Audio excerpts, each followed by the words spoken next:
इस वक्त हमारे साथ जो गुलकार मौजूद हैं उनके खूबसूरत अंदाज और सुरीली आवाज़ ने सोशल मीडिया सारफीन पर ऐसा जादू किया है कि लोग उनकी गायकी के दीवाने बन गए, ना सिर्फ पाकिस्तान में बल्कि दुनिया भर में। और पाकिस्तान से ज़्यादा उनके फैंस तो हमें बाहर दिखाई देते हैं। जितना भी बड़ा गुलकार हो और जितना भी मुश्किल उसका गाया हुआ गाना हो, ये इंस्टाग्राम पर आकर बैठते हैं और उसे इतनी खूबसूरती से गाते हैं कि कभी कभी ये गुमान होने लगता है कि ओरिजिनल गाने से ज़्यादा बेहतर गा दिया इन्होंने। वैसे आपको अंदाज़ा तो हो गया होगा कि हम किस गुलकार की बात करें। जी हाँ, हमारे साथ स्टूडियो से मौजूद है एजाज हैदर, जो किसी तारुफ के मोहताज नहीं है और किसी के हाथ में अगर फ़ोन है और वो इंटरनेट यूज़ करता है तो वो इस चेहरे से, इस आवाज़ से ज़रूर आशना होगा। तो जनाब, इस बात को मैं वसूख से कह सकती हूँ कि उनका दीवाना भी होगा, बहुत बड़ा फ़ैन होगा। मज़ीद किसी तवक्कुफ़ के हम सबसे पहले तो एजाज हैदर को वेलकम करेंगे। ईद के खूबसूरत दिन के मौके पर उनसे गुफ्तगू के आगाज़ से कबल हम उनसे गाने की फरमाइश शुरू देते हैं। जी जे तो कदीरा भी लंघ जावे,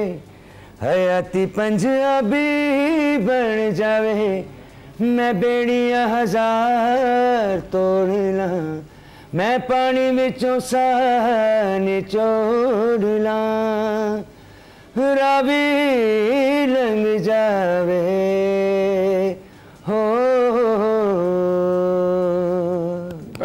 एजाज साहब बहुत ही खूबसूरत। एक तो इसकी शायरी इतनी खूबसूरत है, उसमें जो आपकी आवाज़ इसमें दम भर देती है, जो जोश भर देती है, जो डेप्थ भर देती है, वो और भी लुत्फ देती है। बहुत बहुत शुक्रिया मैं ज्वाइन करने के लिए। सबसे पहले तो आपको ईद मुबारक। खैर मुबारक जनाब, खैर मुबारक। और इसके साथ बताएं कैसे गुजारा आपने, जो पहले 2 दिन थे कैसे गुजरे आपके ईद के? बहुत अच्छे जनाब, बस सारी दावतें वगैरह चल रही हैं। जाहिर सी बात है, आपको पता है ईद की जो है वो बारबेक्यूज़ और बकरा ईद है, तो उस हिसाब से जो है वो गोश्त बांटना और खाने पकाने और जनाब कलेजी और इस तरह के सारे, ये भी तो फिलहाल यही एक्टिविटीज़ चल रही है। अच्छा, आपने खाने पकाने का जिक्र किया, गोश्त खाने के शौकीन है, साथ साथ क्या बना भी लेते हैं कुछ? नहीं बनाते तो खैर नहीं है। अच्छा। वो हमारी वाइफ बनाती है। खा लेते हैं? खाने के शौकीन। हाँ, खाने में कोई ऐसी वो नहीं है कि मैं ये नहीं खाता, मैं वो नहीं खाता। खाना हम सब किस्म के अच्छे जो होते हैं वो जरूर शौक है खाने का। ये बताइएगा कि लगता नहीं हूँ मैं देखने में, लेकिन फूडी नहीं लगते आप, लेकिन आप कह रहे हैं तो हम मान लेते हैं। अच्छा, ये बताइए, बहुत अरसा आपने मुल्क से बाहर गुजारा है, तो आपको मुल्क से बाहर भी ईद गुजारने का मौका मिला होगा। वहाँ पर कैसे गुजरती है आपकी ईद और पाकिस्तान आके क्या तब्दीली महसूस होती है फिर से? हाँ जी, काफ़ी अर्सा मेरा अमेरिका में काफ़ी टाइम गुजरा है और जाहिर सी बात है वहाँ पे ईद और बकरा ईद होती थी मेरी। बाकी लेकिन पाकिस्तानी जो हैं वो माशाल्लाह से हमारी पूरी दुनिया में हर जगह पे मौजूद हैं, तो जाहिर बात है थोड़ा फील तो होता था कि पाकिस्तान में नहीं है, लेकिन इन्वायरमेंट प्रोवाइड हो जाता था मुझे, तो उसमें अच्छा होता था, बहुत मज़ा आता था। वहाँ पे भी बहुत मज़ा आता था। वहाँ पे भी बहुत मज़ा। वहाँ पे पाकिस्तान वाली जो ईद सेलिब्रेशन है उसको फिर किसी हद तक तो मिस करते होंगे? जाहिर सी बात है, वो यहाँ पर जो है जिस तरीके से हमारे यहाँ कुर्बानियाँ होती हैं, वहाँ पे उसका ज़रा सा सिस्टम अलग है। हाँ। तो उसको जो है हम इस तरीके से नहीं इंजॉय कर सकते, लेकिन उनकी सफाई का सिस्टम भी अलग है। जी, उनकी सफाई का सिस्टम भी अलग है। वो स्पेसिफिक एरियाज हैं जहाँ पे ये सारी कुर्बानियाँ वगैरह होती हैं। हाँ। हम तो कभी, मैं तो कभी गया नहीं वहाँ पर। बस उनके स्लॉटर हाउसेस है बिल्कुल, जो दावतें वगैरह होती हैं बस उन्हीं में शिरकत होती थी, तो वही तैयारी खास होती है ईद की। अच्छा, यहाँ पे तो ईद जो है, जो बकरा ईद है स्पेशली, इसकी तैयारी तो जब हम बकरा मंडी पहला विजिट करते हैं ना तब से शुरू हो जाती है। वहाँ से शुरू होता है। पूरा एक प्रोसेस है, जैसे आप पहले दिन गए, विंडो शॉपिंग की, फिर दूसरे तीसरे, आखिरकार आप चांद रात तक कामयाब हो ही जाते हैं। तो आपका ये वाला एक्सपीरियंस कैसा रहता है? यहाँ पर आप क्या जानवर खरीदने के लिए खुद जाते हैं शौक से? जी बिल्कुल जाते हैं, और उसके अंदर ये नहीं होता कि मैं पहले विंडो शॉपिंग करूँ। मेरी कोशिश होती है बस एक ही दफ़ा में जो है वो, क्योंकि आजकल आपको पता है बहुत ये कोंगो वायरस वगैरह और इस तरह की चीज़ें जो हैं, इनसे बोला गया कि मंडी में जाएं तो जरा एहतियात करें और ये सारी चीज़ें करें, मास्क लगा के। मेरा ख्याल है डर ही लग रहा होता है जाते हुए, तो बंदा जल्दी अपना काम करके चलो जी आ जाओ। जितना टाइम आपने अमेरिका में गुजारा है, इन चीज़ों का खास ख्याल रखना है। यहाँ के लोग तो आपको पता है मंडियों में कैसे घूम रहे होते हैं, पूरी फैमिलीज को लेके जाते हैं, बच्चों को दिखाने। जाहिर सी बात है वो कल्चर है हम लोगों का, तो हाँ बिल्कुल उसमें इन लोगों को इतना अवेयरनेस नहीं है। अभी आस्ता आस्ता लोग अवेयरनेस आ रही है, और जिस तरीके की अभी ये जो डिजीजेज आ रही हैं तो उसमें थोड़ा सा ख्याल करना चाहिए, और लोगों को भी अब डर की वजह से थोड़ी अवेयरनेस ज़्यादा हो रही है। ये थोड़ा सा डर जाते हैं। जी। आप जो है जितना अर्सा आपने गुजारा अमेरिका में, फिर वापस लौटे और फिर सोशल मीडिया पर आपने जो है कुछ चीज़ें डाली और एकदम से वो स्काई रॉकेट कर गई, एकदम से जो है वो शोहरत की बुलंदियों तक पहुँच गई। तो ये कैसे मुमकिन हुआ? आप क्या सोच रहे थे उस वक्त जब आपने ये जो है सोशल मीडिया को ज्वाइन किया? सोशल मीडिया को ज्वाइन करने की सबसे बड़ी रीज़न थी कि मैं जो था जब वापस आया अभी लास्ट टाइम यूएस से, तो आमिर लियाकत साहब को आप सब जानते हैं, और उनके प्रोग्राम में मैंने उनके साथ दिया, और उसके बाद जो है वो तो चले गए, वो छोड़ के चैनल, लेकिन फिर बाकी हम लोग वहीं करते रहे कंटिन्यू, कुछ गेम शोज़ वगैरह थे उसके अंदर। तो उसके अंदर मैं एक लिहाज से थोड़ा सा फंसा सा रह गया, यानी कि वो अब दिल भी नहीं कर रहा छोड़ने का, और यानी मेरी वो जगह थी भी नहीं एक्चुअली।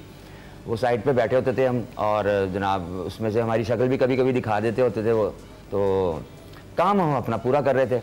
तो उसकी वजह से क्या हुआ, थोड़ी जो है थोड़ी क्या काफ़ी शोहरत मुझे उस प्लेटफॉर्म से भी मैंने गेन कर ली, मैंने किसी तरीके से निचोड़ लिया उसमें से भी कुछ ना कुछ। तो लेकिन दिल नहीं मान रहा था कि यार कुछ अपना जो है, अपना तो खैर अभी भी मैं कुछ नहीं, अपना तो करता रहता हूँ, लेकिन अभी वो उस लेवल पे नहीं है। लेकिन फिर मैंने बोला कि यार कुछ कवर्स वगैरह करते हैं। एक ऐसे ही बैठे बिठाए एक कवर किया एक तो गाने का, तो वो बहुत उसको ना अच्छा रिस्पॉन्स आया, पहला था मेरा वो। तो मेरा बेटा मुझे शायान अली वो सारा मैनेज करता है, ये मेरे सोशल मीडिया वगैरह, तो सारी उसकी जो है वो है फोर्स मुझे पुश करना, और ये तो हो गए भाई आप अब जो है कुछ सोशल मीडिया की तरफ आए। मेरे बड़े भाई सजाद अली वो जो हैं जिक्र करने ही वाले थे, वो जो है बहुत मुझे कहते रहते थे यार तुम कुछ करते नहीं हो, ये सोशल मीडिया वगैरह पे तो थोड़ा ध्यान दो, ये कुछ करो बेटा, इससे थोड़ा अच्छा होगा ये वो। मैं जो हूँ मुझे नहीं लगता था यार कि मैं अब जो है मैं क्या सोशल मीडिया पे आऊँ, ये तो बच्चों का काम है, टिकटॉकर्स वगैरह और ये तो वो, तो मेरा कम नहीं रहा है। मैं तो सीरियस एक गाना गाने वाला आदमी हूँ, और इस तरीके से नहीं, ये तो थोड़ी अदाएं दिखाओ और ये करो वो करो, ये तो इस तरीके का। लेकिन आपने देखा है कि बगैर अदाएं दिखाए आपने क्या कमाल किया है, आप छा गए हैं। बहुत सारे हमारी ऑडियंस जो है वो उन्हें भी नहीं पता होगा कि जो एजाज हैदर साहब हैं वो जो हमारे फेमस सिंगर हैं सजाद अली साहब, उनके भाई हैं, और वो बात तो अलग है एक वो रिश्ता, लेकिन जो आपका अपना फेम है, जिस तरीके से आप मशहूर हैं, खासतौर पर पाकिस्तान की अगर बात करें, अगर हम दीगर ममालिक की बात करें, बहुत ज़्यादा फेमस है। मैंने वही बात की कि आप इंस्टाग्राम पर आते हैं और बिल्कुल छा जाते हैं, लगने लगता है कि वो ओरिजिनल वाले गाने से भी आपने अच्छा गाना आपका ही है, आपने गाया है। तो अभी आपके जो फैंस हैं वो बहुत ज्यादा नाराज हमसे हो रहे होंगे, वो कह रहे होंगे कि इन्होंने बातों में उलझा लिया है और एजाज साहब बैठे हुए हैं और हमें कुछ सुना नहीं रहे। जी बिल्कुल सुनाते हैं। मैं तो कुछ कभी कोई मुझे कोई कहता है ना कोई गाना फरमाइश करने का, तो मेरे दिमाग में तो मेरे बड़े भाई के गाने आते हैं, क्योंकि मैं उनका सबसे बड़ा फ़ैन हूँ, और खैर दुनिया उनकी फ़ैन है। अभी हमारा शो था अभी रिसेंटली लाहौर में और कराची में, तो इट वॉज लाइक अमेजिंग, और बहुत शोज़ वर सोल्ड आउट, बहुत दिनों पहले ही सोल्ड आउट हो चुके थे, तो बहुत मज़ा आया। खैर वहाँ पे मैं उन्हीं का एक गाना आपको सुनाता हूँ। बेवफाई की तुम्हें टीस तो उठती होगी, दिन में हंसती हो तो क्या रात में रोती होगी, नींद भी रोज तुम्हें देर से आती होगी, याद तो आती होगी, दिल दुखाती होगी, याद तो आती होगी, दिल दुखाती होगी, मेरी तस्वीर तुम्हें रोज रुलाती होगी।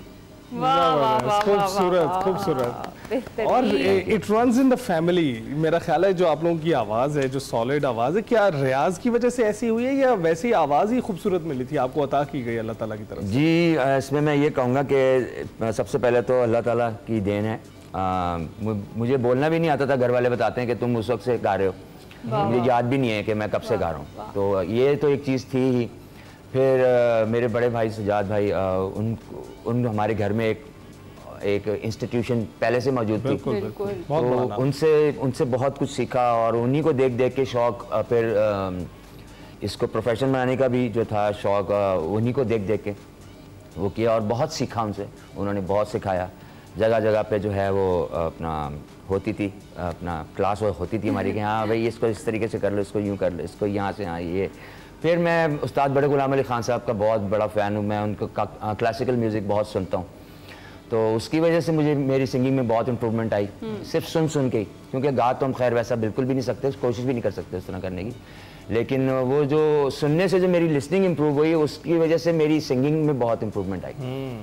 तो इन चीज़ों का बहुत अमल दखल है। बिल्कुल बिल्कुल। अच्छा, और एक और चीज़ जिसकी वजह से आप बहुत ज़्यादा फेमस हैं वो ये कि आपने शंकर महादेवन का जो ब्रेथलेस है, आपने वही गाना मतलब गा ही दिया। बहुत बड़े बड़े गुलकार भी इतना बड़ा रिस्क नहीं लेते, आपने कैसे ले लिया इतना बड़ा रिस्क? वो रिस्क ले नहीं सकते क्योंकि वो रिस्क लेने वाली चीज़ ही नहीं है, क्योंकि इम्पॉसिबल है वो इस तरह करना। उसमें जान भी जा सकती है। हाँ, जान भी जा सकती है इंसान की। तो वो सारी शोबदेबाजी है बेसिकली। मैं अभी टीवी पे सब लोगों के सामने मैं ये बात कर रहा हूँ, ये सारी शोबदेबाजी होती है और ये सब रिकॉर्डेड होता है। और क्योंकि उन्होंने भी जो ओरिजिनल सॉन्ग है वो भी इसी तरीके से रिकॉर्डेड ही है, तो वो लोगों को थोड़ा सा ऐसा लगता है क्योंकि वो एक गो में है बिल्कुल, तो वो ऐसा लगता है कि यार इसमें सांस नहीं, बंदा नहीं ले रहा। और वो कह रहे हैं, कमेंट्स आ रहे हैं, यार आपको देखते हुए मुझे सांस चढ़ गई और ऐसा हो गया और ये तो बेसिकली एक वो है।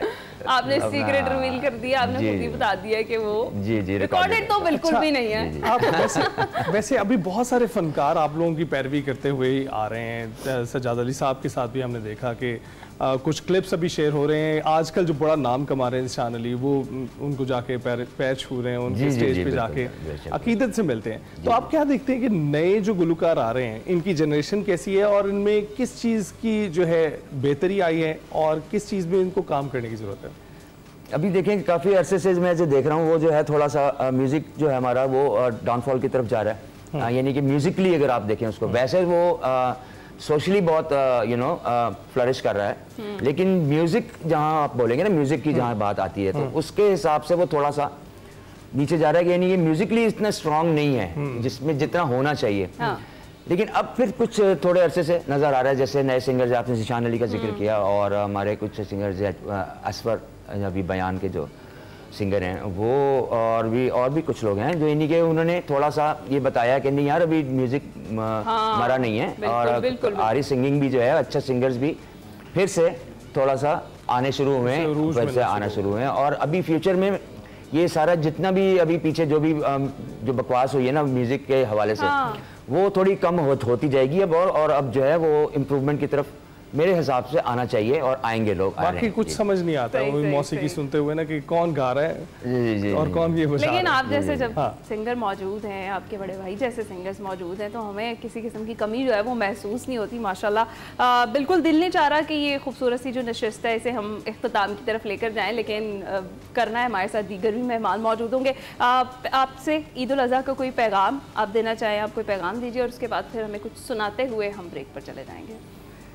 मैं क्या पैगाम दे सकता हूँ, मैं तो खुद अभी सीख रहा हूँ बहुत कुछ, मैं किसी को क्या बताऊँगा। बस थोड़ा सा इतना बोलूँगा कि इस ईद, ख़ास तौर पे ईद के मौके पर अब थोड़ा सा सफाई का ख्याल रखें और ये जो हलाइशें वगैरह जो भी हैं वो सबका ज़रा प्रॉपर इंतज़ाम करें और ताकि जो है वो गंदगी ना फैले और बीमारियाँ ना फैले। वैसे काफी हद तक सुधर चुके हैं, लेकिन अभी भी सुधरना हो। नहीं, अभी भी बहुत इलाकों में हमने देखा है ऐसे पड़े हुए होते हैं उस सारे बेचारे गायों के। लेकिन आपने बहुत अच्छा पैगाम दिया है, खासतौर पे ये 2 दिन तो हमने देखा कि एहतियात की गई, तीसरे दिन की भी करनी चाहिए। बहुत शुक्रिया एजाज हैदर, हमें ईद के तीसरे दिन अपना कीमती वक्त जो है वो हमें दिया, स्टूडियोज में आप तशरीफ लेकर आए। हम ब्रेक पर जाएंगे, लेकिन हमारी ऑडियंस आपको सुनना चाहती है, हम ब्रेक पर जाएंगे आपके गाने से। बिल्कुल जनाब, बिल्कुल सुनाते हैं। साहिल पे खड़े हो तुम्हें क्या गम, चले जाना मैं डूब रहा हूँ, अभी डूबा तो नहीं हूँ। ऐ वादा फरामोश में तुझ सा तो नहीं हूँ, हर जुल्म तेरा याद है, भूला तो नहीं हूँ। ऐ वादा फरामोश में तुझ सा तो नहीं हूँ,